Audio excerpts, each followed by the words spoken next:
At the outset, let me welcome Dr. Kasturirangan sir for this important event which is being celebrated every year on the birthday of Dr. Vikram Sarabhai, that is 12th August. It is a National Remote Sensing Day 2020 this year, and incidentally this is the birth centenary years celebrations are getting over this year related to Dr. Vikram Sarabhai, so that increases the importance of this particular event. And we have all assembled here today to celebrate this National Remote Sensing Day on the birth anniversary of Dr. Vikram Sarabhai, the father of Indian space program. And to introduce Dr. Kasturirangan, sir is the doyen of Indian space program. So after the demise of Dr. Vikram Sarabhai, these torchbearers of our Indian space program, Dr. U.R. Rao and Dr. Kasturirangan, they took over the mantle of our Indian space program, and he has served in various capacities.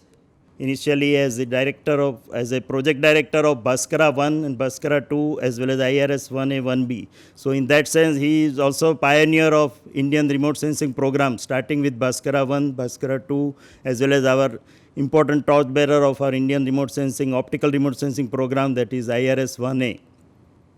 And we have been fortunate enough to get his guidance related to our microwave remote sensing activity, which incidentally started with Bhaskara 1 Samir payload. And in fact, our team here remembers those early days when this microwave remote sensing program and optical remote sensing program, both of them started almost at the same time. But as all of you are well aware, it took time to establish microwave remote sensing program. But the pioneering contributions of Dr. Kasturirangan is very well acknowledged in establishing both optical remote sensing as well as microwave remote sensing programs. And apart from that, he held various positions as director of then ISRO Satellite Center Bangalore, which is now URSC Bangalore. And after that, he took over in 1994 till 2003 as the chairman of Indian Space Research Organizations, and his contributions are very well known to everybody. So I don't have to, it is like everybody is aware of his doing contributions in the Indian space program. And to tell you all about his contribution in Indian space program is like showing lamp to the sun. या जिसे कहते हैं कि सूरज को दिया दिखाने लायक है, या हम गुजराती में बोलते हैं कि सूरज ने दीवो दिखावा जूझ. Why I mention in 3 languages is that all of you may be also well aware that Dr. Rangan sir has chaired the new National Education Policy related committee, and whatever we are seeing, it is now well established and approved by Indian cabinet, and it is well discussed nowadays. So he is the main architect of this new education policy which India is going to adopt, which emphasis on 3-language policy as well as diversity in education. So these are the hallmarks, and sir is the main architect of this new education policy, where he has put forward a very innovative as well as very progressive education policy. So sir, we thank you for that also. And now we look forward to his address for this National Remote Sensing Day 2020 for the benefit of our Indian Society of Remote Sensing. All the almost 5,500 odd members are today eagerly waiting to listen to you, sir. Thank you very much, Dr. Nilesh Desai, and also your other colleagues here, and many others who will be watching it from different places. I am indeed very privileged to be invited to deliver this inaugural address, because it's been a very active professional body. It has played a significant role over years in identifying the best of the talents, recognizing them, promoting the different aspects of the remote sensing activities, and then holding conferences and discussions, and also making publications. So there are several dimensions to the activity of this society, which I think is extremely important as a professional body to progress the activities on remote sensing in this country, from not being constrained by policies, but with your own imagination and your own ideas. So I would like to say, in this role, the Indian Remote Sensing Society has played a very, very significant part. And I am sure that in the years to come, this direction that you have chosen under your presidency, Nilesh. I am sure it will go further and it will only see some very world class activities coming up in this country in the use of remote sensing systems for the national development and also for international cooperation. So it's an extremely important day, and I'm very happy you're holding it on the on the eve of Vikram Sarabhai's 100th birth anniversary. This is the fag end of a one-year celebration that ISRO and other institutions, including Atomic Energy, has been conducting. Several aspects of Sarabhai's contribution to India's space and atomic energy program and many other activities of this country has been very well discussed, beautifully presented, and well published through various books and other kinds of written material. So this year has been very eventful in that connection with respect to recognizing the role of one of the finest scientists that this country has, a visionary this country had in the recent times. I just want to start by telling that the space program started in 1957 with the launch of Sputnik. The moment the Sputnik was launched, the US also recognized it was also working feverishly to have a launch of putting a satellite into the space. So by 1958, within a year, the Vanguard was up. So both the then Soviet Union and the US both were having now spacecrafts in space. The whole idea was that one knows the vantage point of space is very significant to get a perspective of the Earth on one side, or even for communications and so on. So the other side, that means which are more related to the beneficial aspects of a space system for development. And then on the other side, those were the years of Cold War era. So the countries were trying to see whether the vantage point of space could be used to look at each other's territory and thereby create information about the adversary, which could help them to plan their strategies. So there were two dimensions to the whole thing. What is significant is way early part of this space program, 1957 was this launch. By 1960, here was a visionary in India who found that this vantage point of space, which for the first time has been now accessed by the humankind, has very significant implication in the context of his own country, that is India. So he thought that instead of trying to worry about any other implications, any other kind of use, the importance of a space of the space system for the national development in a variety of areas, that is communication, whether it is in natural resources management, whether it is in navigation, whether it is in meteorology and agriculture. He thought, and also bringing in education to far-flung regions, communication in far-flung region. He thought here's a very unique opportunity to use the vantage point of space. So this visionary, Dr. Vikram Sarabhai, thought that whereas different countries, depending on their requirements, may use it in different ways, there is no two opinion in India about how to use space for its national development and thereby enable a process of leapfrogging from a state of backwardness to the state of development. So there is a beautiful thought that he had, and thus came a space program. And along with the space program, the conduct of reusing the vantage point of space or high altitudes for looking at the ground system, ground data, and look at the features of the ground, whether it is related to land, whether it is related to water, whether it is related to the atmosphere, or whether it will look at the various land features, whether it is water, whether it is agriculture, whether it is forestry, and so on. So the entire perspective study of this kind of features of the ground became amenable by going to send sensors high altitude. The initial phase of this, India adopted a very pragmatic. We need to somehow move into this area.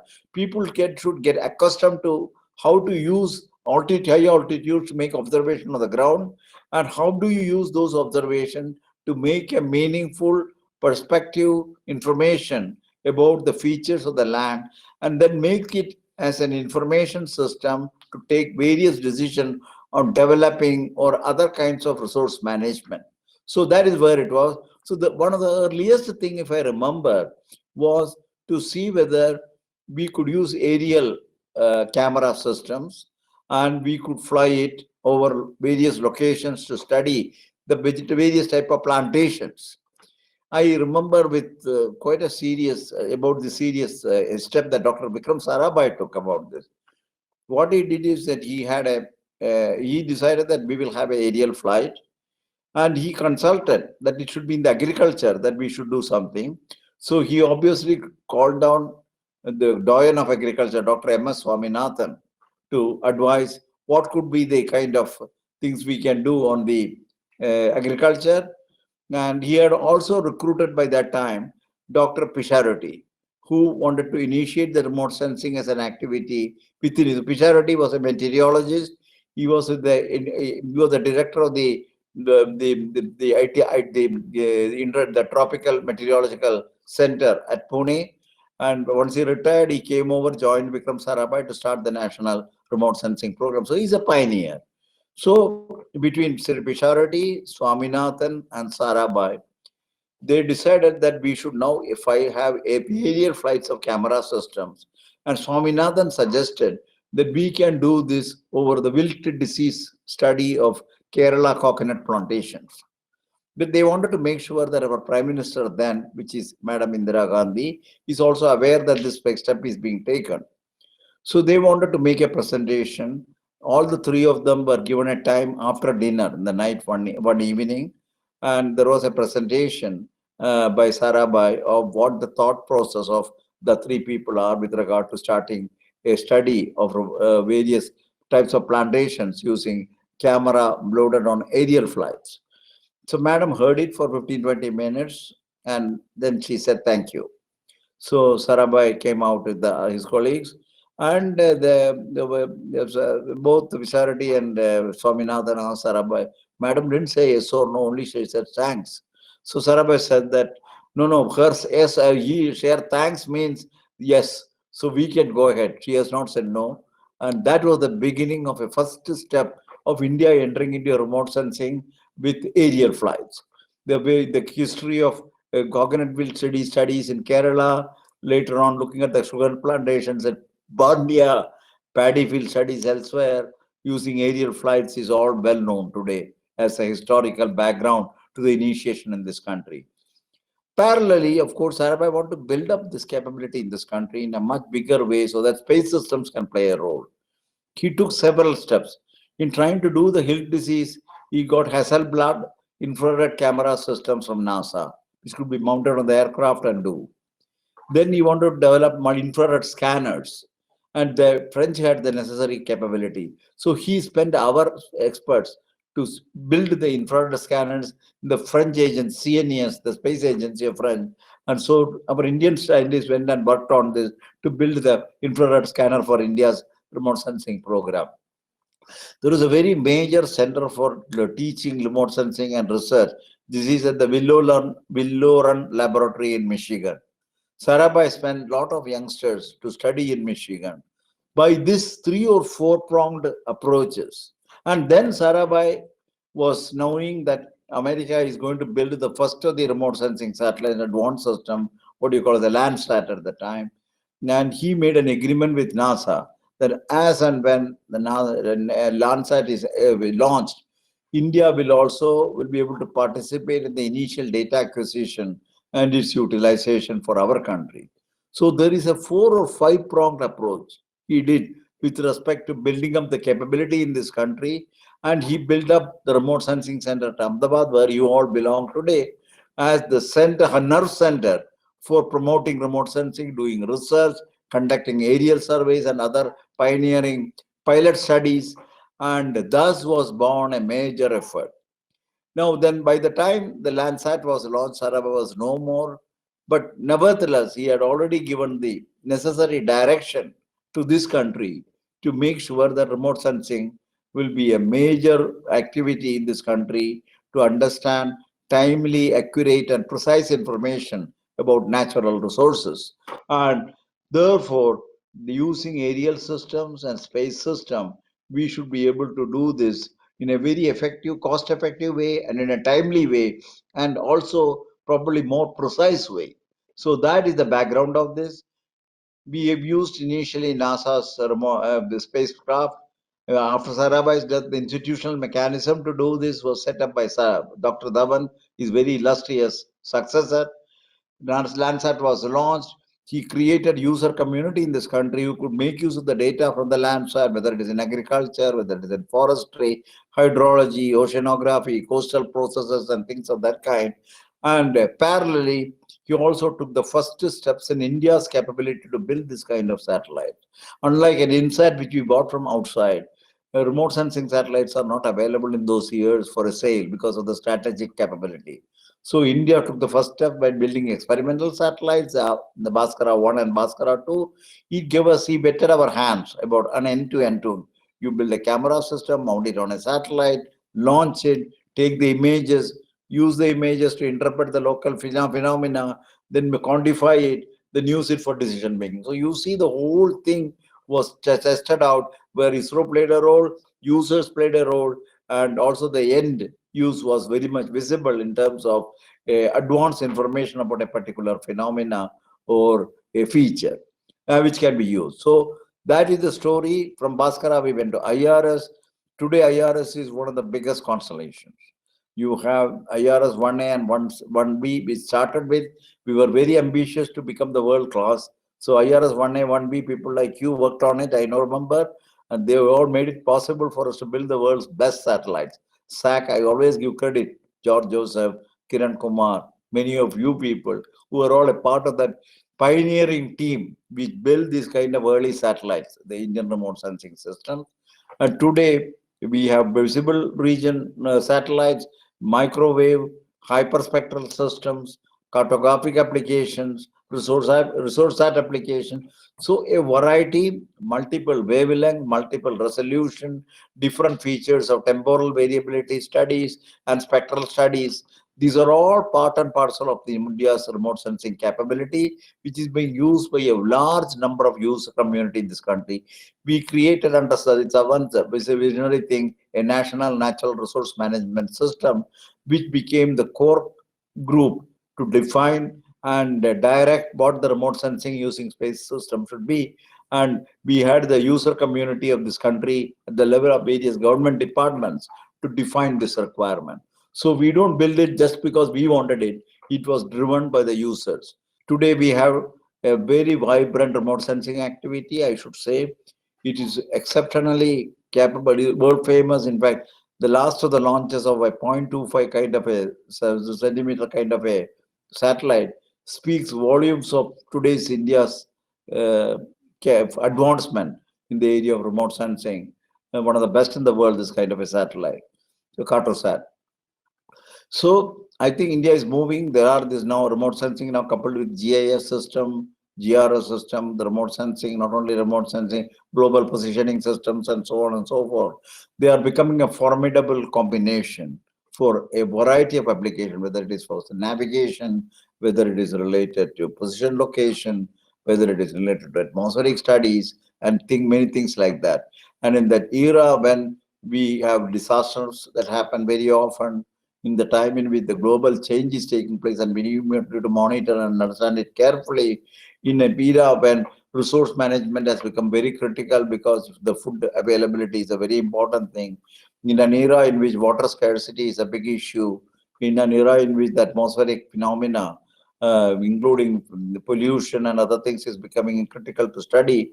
I think the remote sensing has made its mark and is becoming critical as a very crucial tool to understand these phenomena, study these phenomena, and utilize the information in taking corrective actions. So I think it is in this context India is today moving forward.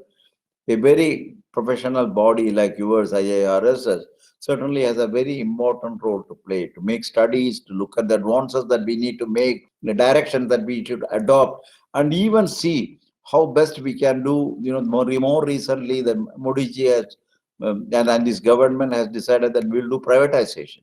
What does it mean to this activity? Can we make it more vibrant by a mechanism of privatization? And if you want to do that privatization, what mechanism we need, what is the way we need to proceed with the present system? So these are things which need to be discussed. I think a freelance discussion is more easily possible in a remote sensing, a professional agency like yours. And I am sure that you will take up these kind of various assessments, analysis, and studies to provide inputs to ISRO itself in trying to do that. This is, of course, besides recognizing all the youngsters who are coming up, giving them the necessary boost in their professional career, and also keeping the flag of remote sensing at a professional level front by bringing in the best of the community together into this professional activity. I use this opportunity to first congratulate you for this very important initiative. I also compliment you when choosing Vikram Sarabhai's birth and centenary celebration to coincide with this particular annual meet. And I am sure that many important cases, many important problems will be discussed, many important achievements will be examined, and a good future will be laid out under the visionarship of this society and yourself as the president. Thank you, Nilesh. Thanks, sir, for your very illuminating speech. And we assure you that in the society, we will be carry out intense interactions and discussions related to the relevance of remote sensing program in the today's context, both for governance, development, as well as the current policy of going towards privatization of this Indian space program. Now I request our Secretary, ISRS, Mr. Hitendra, to propose a formal vote of thanks. Good afternoon, sir. On the behalf of the Executive Council of Indian Society of Remote Sensing, main body, and the Executive Council of our chapters spread across the country, and the over 5,400 live members, sir, we would like to profusely thank you, sir, for readily accepting our invitation to deliver this address for the benefit of ISS fraternity and the geospatial community, sir. We are very much indebted to you, sir. Despite all these difficult situations and odds, you have accepted that to deliver this address. And in your lecture, sir, you have really enlightened us, enriched us, how Dr. Vikram Sarabhai laid the foundation of Indian space programs, and particularly how he has emphasized that how we can harness the space technology for the national development, and at the same time how we can pursue our aspirations for space science and space exploration, sir. So and then again, sir, after the Vikram Sarabhai, as Dr.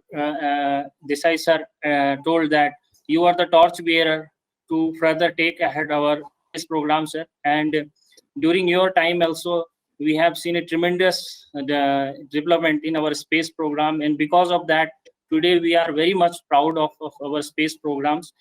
So we are very much thankful to you, sir, and for your sparing your valuable time, sir. Thank you. And now I would like to also thank Madam Brinda and Sri Rameshji, who has provided us the presentation and help in arranging this particular recording of this video lectures. And we are also thankful to Sri Ramdas ji, who is at the Devanali URSC guest house, for providing the technical supports. And at the outset, I would also like to thank our president, Dr. Nilesh Desai sir. He has, from the beginning, he has taken a lot of effort in approaching you, sir, and then further on also in coordinating all the arrangements, sir. And I'm also thankful to our Vice President, Dr. Samir Saran, and at the SEC, Dr. Mehul Pardia, Joint Secretary, and the other people, those who are at SEC, they are giving the technical supports. Thank you, one and all. Thank you.